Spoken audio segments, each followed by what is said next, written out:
From Studio 3 at Buzz TV, it's The Horse's Mouth with Tom McManus.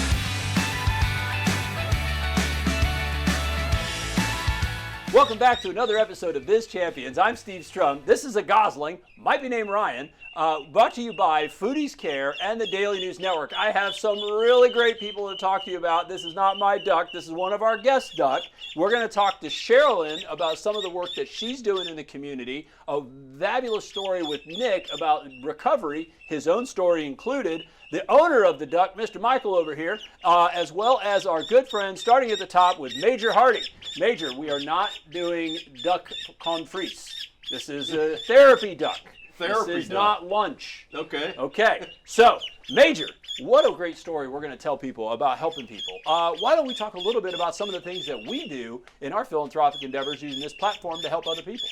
Well, I'm on the board at Foodies Care, which is a organization, 501c3 nonprofit that we raise money to give to organizations that are already feeding the hungry and ministering to the homeless. So we do that here locally, and I'm also involved with 6-8 Ministries. It's a Costa Rican-based ministry. We feed approximately 1,000 meals a week to the poorest of the poor children and the homeless in Costa Rica. So we have 3 ministry centers there, and it's all about giving back. I had a successful career as a contractor, and I'm ready to take it to the next level. Well, I appreciate that. Michael, I'm giving you back Ryan. Hold on, we're going to walk him out. Go get daddy. Well, there we go. So you are the duck man, but not just duck man. I got this wonderful sign over here where you have a free petting zoo that you're doing, and you represent a company that you own named Sheehan Homestead, LLC. What exactly are you doing with a duck on this show, man? Yeah, absolutely. So Sheehan Homestead is a small local business. I fancy myself a kingdom entrepreneur. I'm trying to be one. I'm working to be one. Reinvented myself. I was a New York software sales guy, did pretty well. Got to the points you're supposed to get to and be happy. We weren't happy. Decided to move down here, close to our in-laws, my wife's family. Reinvent ourselves, try and make a local impact. She's a teacher, so we started with STEM on Call. Sheehan Homestead offers STEM on Call. People kept interrupting us. You know, they're like, STEM's cool, but geese are cool, goats are cool, so we started doing critters on call. That's where the market need and demand was. That's about 75% of our book. We're trying to do good work. If you wouldn't mind Vanna Whiting my little sign there. I will Vanna White the little so sign. The front one there, Steve, is 2 existing petting zoos. I have a $600 petting zoo to give away and a $500 petting zoo to give away. And if you flip it around for me, the only reason I have those to give away is because I'm raising money. So I believe in giving twice the value you receive.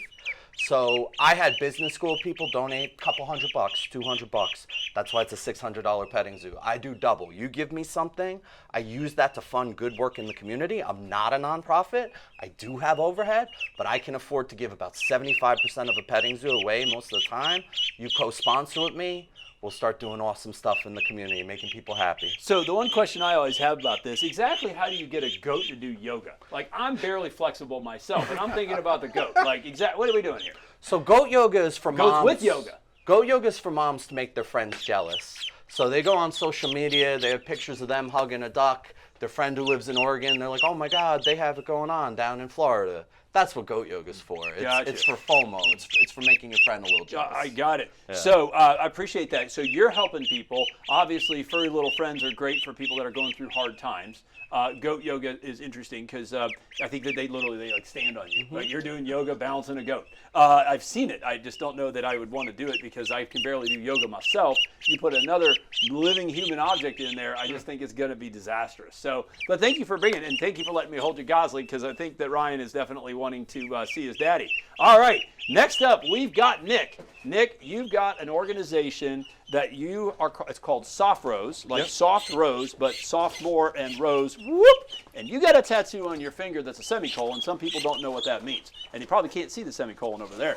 Tell us a little bit about what is the Sophros Recovery Organization, and it is a personal story for you that you're willing to share for our audience, and thank you very much. Yeah, my pleasure. So I'll start with the semicolon tattoo. So it's really the story of a sentence that could have ended but decided not to. So for me, I was stuck in addiction, I was stuck in depression, I was stuck in anxiety. I was, like you were saying, I was having all the things on the outside that it looked like you should have to be happy, but I was not.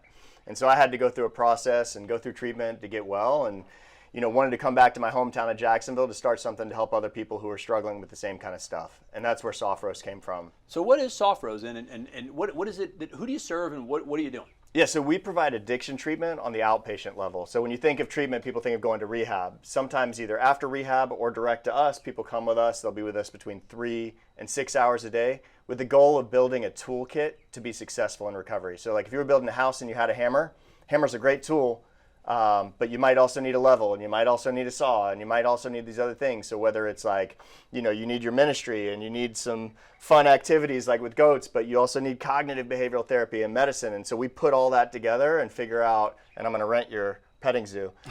We put all that together and figure out how do we have somebody have a life that's like worth living that we don't need to escape from with drugs and alcohol. Oh, that's fantastic. And a lot of people watching this, right? People struggle privately. You're courageous enough to talk about it publicly, but especially in the last 5 or 10 years, right? I would imagine addiction, suicide, all these things off the charts, because we're living in a world now that people need help. And we're actually going to come here to Shereline in just a minute, talk about what she's doing for help, but really helping people to understand that they have a reason to live, even though they may not consider that a reason to live, given whatever circumstances that are terrible that they're dealing with.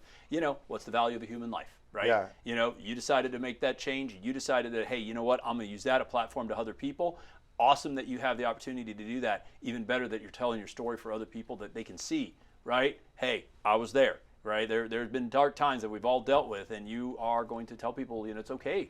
We can have those dark times, but there's something after. Absolutely. So thank you very much for sharing your personal story. Shereline, the big shoes, man. We got Major, right? He's talking about all the crazy stuff we're doing for the community. We got ducks. I don't see the goat, by the way. I think we need to talk to the producers and get the goat on the bar. We'll feed him some whiskey. How's that? I'm sure that that may not go well. They like the spent grain. I don't know if the ASPCA would appreciate that. I think that we might have to do that. We got addiction recovery. You're doing some stuff to help the community from a job workforce organization. Tell us a little bit about what you do at the Preservation Firm. Sure. So we are a social enterprise network where we work with a number of organizations, whether it's for-profit, nonprofit, small business owners, and we're introducing our Move to Work initiative here in Jacksonville. It's a collaborative where we connect workforce training, housing stability, and neighborhood revitalization. We do that so that we can provide training grounds for those mainly in low and moderate income communities so that they are able to become employable by some of these billion-dollar infrastructures that are coming up in Jacksonville. So it's very interesting because Jacksonville itself, right? We are a growing city. Obviously, hometown guy. I hear you that one. 40 years over there. Hometown guy is your wife. Newbie, love it though. Yeah, you're a newbie. You've been around for a hot minute? Yes, I've been here all my life. All 29 years? Yes. Yes, ma'am. So I've been here for 20, and it's interesting to watch a city grow. But with the city, it grows. I'm from Miami. It has different problems, right? So city grows, and you have for yourself, maybe you have that divergence between those that have and those that have not. Correct. And those that have not don't know that there's an outlet by which they can go to get some of that pie, so to speak. And what do they end up doing? Well, they end up going down the road, right, that maybe they didn't have an opportunity to semicolon, maybe they pushed it too far, and all of a sudden we are mourning their funeral. Right. So you are helping people to become employable, develop our community in a manner by which it's going to help lift those people that may not have that opportunity so they don't fall into addiction situations or needing a duck. Absolutely. It's all about prevention and duck prevention. Duck prevention. No, we pet the duck because we want to pet the duck, not because the duck needs to be a therapy duck. But the goal is right. We want to make sure that they just don't look at the community around them being built, but they participate in the building. Mm-hmm. And then when we're in these low and moderate income communities, we see grandma's house that is falling apart, and the grandson may not want to take care of grandma's house because they don't see the value in it. And so if we give them real work experience, then they're able to go in confidence to organizations hiring at the Future Stadium and say, look, I have training with painting, havoc, roofing, electrical, whatever they've learned in the community, they can take those skills with confidence and become employable. And it's just not for the residents, well, the residents that are small business owners, they need past performance as well. So they work with their community to rebuild, and they can go and try to become contractable as well. That's fantastic. Well, Major, I think, we always look for what's the common theme, right? This is definitely a common theme. Give 'em back. You know what? We have a cool event. It's a barbecue and bourbon event. Barbecue chicken, not barbecue goat or barbecue And brisket. and not goslings. That's no, correct. sorry. So you can come to the event Yeah. and you can bring Ryan and I want you to come. Yeah, Yeah, and I Brian, mean, really, it'd be a Major, great opportunity for you too. Major's not going to try to cook them. So that's good. So in all sincerity, guys, we'd love to have some fun on the show talking about some very heavy things and, kind of make it opportunity for us to kind of say, hey, you know what, we're all in this community trying to do something for the community. Major and I have the opportunity to serve on a couple really good boards. Major is actually going to talk a little bit about an event we got coming up in April that he lets me follow him around. April 25th on State Road 13, just north of Greenbrier Road. We're going to have our annual bourbon and barbecue. We're expecting about 400 people. We got great silent auction, live auction items. We got entertainment, 4:30 to 8 p.m. Promptly start, promptly end. But just a great group of people supporting 6-8 Ministries and the work we're doing in Costa Rica. So yeah, it's going to be a great event. I appreciate that. So we'll be there. You guys be there. So as we take it away, I think the common theme for this episode has always been something on people helping people. We've had opportunities to talk about business development, economic development, the growth of city of Jacksonville in Northeast Florida. But what you ladies and gentlemen, are doing to help support our community for folks that need it is something that's very special. And I'm grateful for all of you coming to take some time today to talk. As great as all you guys are, and Major's not too bad either, we can't do any of this stuff without these guys. Guys, what a neat episode. We're going to put all their stuff on our website, which is thedailynewsnetwork.com. So if you're looking for help and serve the underserved, to get opportunities to become trained and employable as our great city grows, if you know somebody that's struggling or if you're struggling, feel free to reach out. And then, of course, you got to love the animals when we have them on the show. It's not just about making sure that we love to pet them, but what that does from a therapeutic thing. And I will, try to talk to producers about doing some goat therapy, maybe some goat yoga. But we're probably going to need to get some controls in there and help, make sure that the goat doesn't attack me. And then Major, who we have a great opportunity to work together, do some great things. Without you guys, we can't do it. If you love the episode, share the episode. Come check all these guys out on thedailynewsnetwork.com. Remember, always live with gratitude.